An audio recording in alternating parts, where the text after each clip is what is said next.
So ఒక good news చెప్పిండు మంత్రి వివేక్ గారు.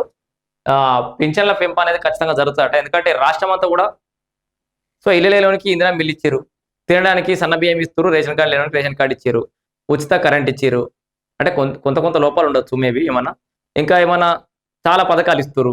అయితే పెద్ద మనుషులంతా కూడా ఇంకా నెగెటివ్‌గానే ఉన్నారు. ఏది అరే పెన్షన్లు పెంచినా అని పెన్షన్లు ఇయ్యకపోయాని. వాళ్ళ రాష్ట్ర ఆర్థిక పరిస్థితులు ఏంది? అప్పులాలు ఉన్నామా? తిప్పలు పడుతున్నామా? నా కొడుకు సంసారం ఎట్లా తీస్తుండు వాళ్ళకి అవసరం లేదు.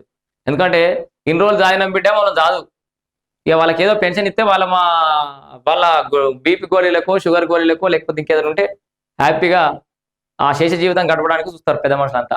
ఆ పెద్ద మనుషులకి పెంచిన పెన్షన్ కావాలని ఆశతోటున్నారు. అది కూడా పెంచే ప్రయత్నం అయితే రాష్ట్ర ప్రభుత్వం చేస్తున్నట్టుగా కనబడుతోంది. త్వరలోనే పెన్షన్ పెంచే ప్రపోజల్ అయితే కనబడుతోంది.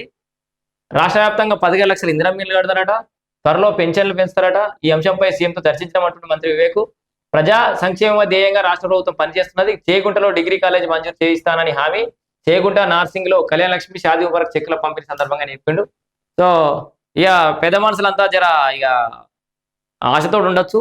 త్వరలోనే పెన్షన్లు కూడా వేస్తారట. ఇందిరా మిల్లు 15 లక్షల దాకా కడతారట.